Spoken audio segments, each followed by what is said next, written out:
In the process of a Wait a Minute feature for Leafs TV being taped rather, in front of our very eyes here, your very ears on AM 640. You can see it Saturday before, is it before the Leafs game? Leafs it's in the pregame, yeah. In the pregame. On Wilson Canadian game day, starting at 5:30. And that voice, of course, Jody Vance. Wade Belak with us in the studio, taking your phone calls at 416-870-6400. Big Daddy Bob McGill. And Philomena, our dear friend, who when Leafs TV used to simulcast this program, puts together the Wait a Minute feature. She's the brains behind it. We get the glory. She does the guts and the sweat and the blood and trying to figure out how to go around our schedules and time it all out. And she takes hours of Wade and I just doing whatever we want and turns it into 6 minutes of there should be an fairly good television. Yeah, the stuff that can't be used should be able to purchase somewhere else. We should. The DVD. The DVD, the lost footage version. The Wade Gone Wild DVD. Oh, there's some good stuff that hits the cutting room floor. Let me especially with the golfing, with the clubs and the balls. There was no innuendo there at all. I can't picture you as a golfer. But it was the pro. It was the pro. The pro was saw all me over golf. it. Awesome. I'm a lot better though. That one's online. MapleLeafs.com. You can see the Callaway Simulator Golf with Wade. It's pretty funny, and it's a Philo. It's the magic of Philo. She takes in all this tape and turns it around. You know how you can tell Wade's not a big golfer? How's that? It's because when he comes back from the summertime of playing hockey, you got to tell him you got to stop working in the flour mill in the summertime. And I keep telling everybody, I said, hey, there's no sunshine in the gym. I love it. You got a nickname for everyone. You have one for Philo? Fido. Fido. Call me on my Fido. She's been Fido since day one. You have one for Jode? Jody? I'm not going to say it. No, we got to keep that one private. Not for public consumption? Why are, this has always been a sore spot for me, once upon a time, NHL players had the finest nicknames. George Vezina, the Chicoutimi Cucumber. Right? Like, great nicknames. Now, Beeler, Welly. Tux. Come on. Razor. Come on. Too many guys now. I mean, too many guys now. 30 teams. Give me something creative. Anything. Give us your backup goalie, what you call him. Gene. Jess O'Ban, I just call him Gene. He hates it. It's the best nickname you guys ever had. It's called Gene. The best nickname you guys ever heard growing up playing hockey or playing pro? Oh, that's tough. Actually, the best thing ever was when I was playing with Hershey. Me and my defense partner got a penalty. Who was my defense partner? Mess or No. Oh, Paulie Gerard. Paulie Gerard, who was black at the time. Probably still is. At the time. So we both got penalties, and if anybody's been in the Spectrum, it's like chaos. The people are right in the penalty box and going nuts. So, anyways, he was standing up. They said, "Sit down, OJ," and I was standing there. "You too, Opie." So I was just like, we're both sitting there just laughing. We're just like, that's a pretty good one. Yeah, that's not bad. Yeah, not bad. How about you, Jeff? Who's your favorite?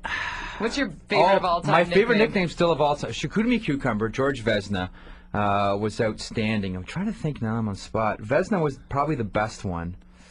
Missing Link Gates. Link Gates, yeah, that was nice. See, those were creative. We could have a whole show on the missing link trials and tribulations of playing with oh, you know what? Link No, Gates with the San Jose Sharks. No, Oh, yeah. You know what?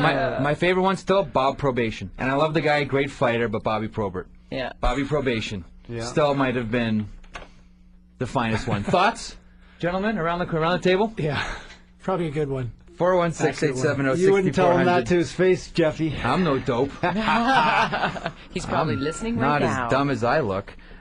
Neil, good afternoon. You're on Leafs Lunch. Good afternoon, Jody and Entourage. How are you today? Very well, thanks.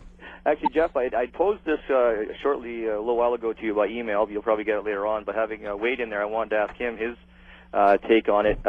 Watching that Simon and Holweg incident last week, in no way can anybody support what Simon did. My concern is how Holweg's hit was so blatantly ignored by both officials. If you look at the tape and you stop it after Simon hits the ice, and you show that over and over, everybody's wondering why Holweg isn't suspended. That's a blatant hit from behind. He came in from his blind side, drove his head into the glass. And if it's somebody your size or Simon's size is one thing, but if that was Wellwood or Steen or White, it's another Caberlet incident. And I just wonder how, with him having the puck, both officials, if they make the call, there is no follow-up incident because the whistle goes, plays blown dead, there's a 2-minute or maybe even a 5-minute penalty. And if they can call every little obstruction behind the scenes and things that are really in some way taken away from the game, when somebody, they're trying to get hitting him from behind and the violence out of the game, it's a blatant hit, bigger than him or not. He drove him into the boards, and he was wobbly. You know what the interesting thing that you just said there off the top was, if you take the tape and rewind it and slow it down and stop it, there are things there that the referees can't do. And after Simon got up, it's like he looked at the ref, no call, walked over and just chopped him. Yeah. Sometimes double standards sometimes, too, you know what I mean? Something happens to the guy who's the tough guy, and he gets hit, and it's like, it's just Simon. He's okay. All right, if you weren't Wade Belak, no elite player. If Wade Belak wasn't Wade Belak, who earlier in that one game that I'm going to reference beat up Peter Worrell, would you have been suspended as highly as you were, in your estimation, for high-sticking Aussie Vannon? Oh, jeez. Here we go, eh? Yeah, I guess. Welcome to Leafs Life. Here we go. I think the timing of it wasn't good, right after the Bertuzzi incident. And it was a complete accident. The guy was fine. I hit him right in the helmet, which is probably has the most protection. Yeah. And I guess they just threw the book at me. And obviously, because if it would have been somebody else, I think Messier got suspended that same weekend where he pitchforked the guy in the groin and got, a game or two? Oh, yeah. And just dropped the kid that carried him off. And, he could have been brutal. seriously hurt right there. And my guy finished the game and whatever, but going with the Simon incident, if somebody else would have got hit, probably would have been a hit from behind. And then should Hallwig have been sent off for the hit from behind on Chris Simon? Well, yeah, or did the referee just look the other way and go, well, they had Simon. a tendency to look the other way, but they obviously missed the hit on Caberlet with Jansen, and he's a great player who got hit late after he passed the puck. We got to take a break. More phone calls for Wade Belak and Jody Vance point, in Beeler. moments. Don't go anywhere. Beeler, Welly, Stage.